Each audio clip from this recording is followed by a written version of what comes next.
আসসালামু আলাইকুম।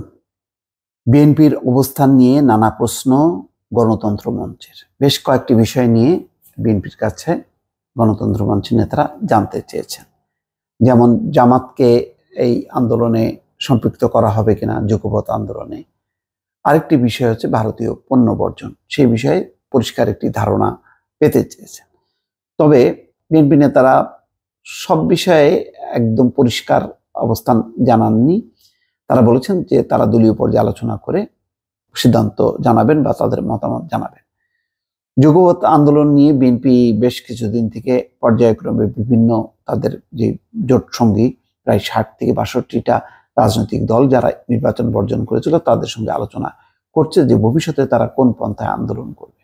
এখানে খবরে বলা হচ্ছে যুগপৎ আন্দোলন নিয়ে নতুন কোনো মেরুকরণ হচ্ছে কিনা, অথবা নির্বাচন পরবর্তী প্রেক্ষাপটে বিএনপি রাজনৈতিক কর্ম পরিকল্পনা কি সে সম্পর্কে দলটির কাছে জানতে চেয়েছে গণতন্ত্র মঞ্চ। যে আগে যেই ধারায় চলছিল সেটাই চলবে নাকি নতুন কোনো মেরুকরণ হচ্ছে। বুধবার রাতে গুলশানে বিএনপির চেয়ারপারসনের কার্যালয়ে অনুষ্ঠিত দ্বিপক্ষীয় বৈঠকে গণতন্ত্রের মঞ্চের নেতারা এই বিষয়গুলো জানতে চেয়েছেন।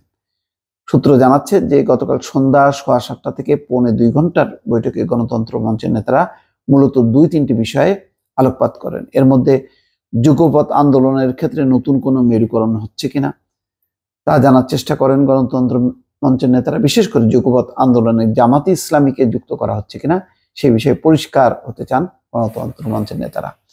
এই জোটের একজন নেতা বলছেন যে তাদের যুগপৎ আন্দোলনে এখনই যেন জামাতকে যুক্ত করা না হয়। আন্দোলনে বিজয়ের সম্ভাবনা দেখা দিলে তখন যে কেউ যুক্ত হতে পারে। গণতন্ত্র মঞ্চের নেতারা এমন মত দিয়েছেন। অন্যদিকে বিএনপির একাধিক নেতা সহ যুগপৎ আন্দোলনে শরিক বিভিন্ন দল ও জোট ভারতীয় পণ্য বর্জনের আহ্বান জানিয়ে সরাসরি এই আন্দোলনে যুক্ত হয়েছেন। এই বিষয়ে বিএনপির অবস্থান কি সেটিও জানতে চান গণতন্ত্র মঞ্চের নেতারা।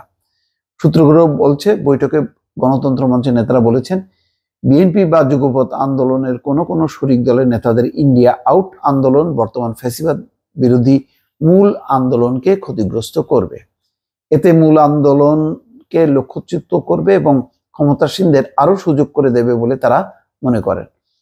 তাছাড়া ভূ রাজনীতি এবং আঞ্চলিক রাজনৈতিক প্রেক্ষাপট বিবেচনায় এই আন্দোলন কতটা সুবিবেচনা প্রসূত সে প্রশ্নও তাদের রয়েছে।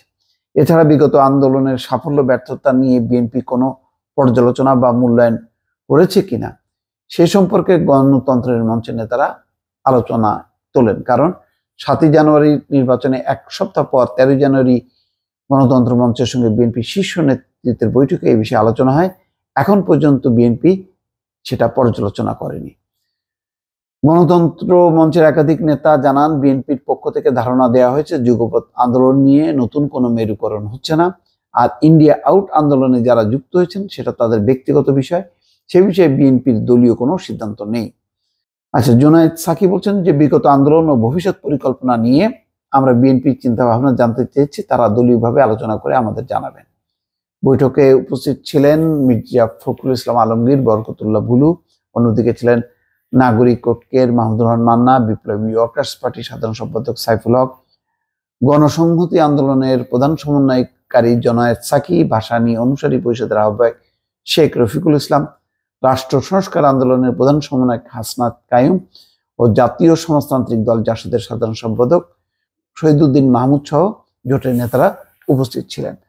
তো বোঝাই যাচ্ছে যে বিএনপি তার যেই নির্বাচনের সময় আগে আন্দোলনে যেই জোট সঙ্গী তাদেরকে নিয়েই সামনে এগোতে চায়।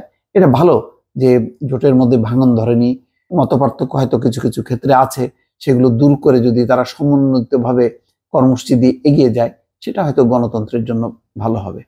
দর্শক ভালো থাকবেন। আল্লাহ হাফেজ।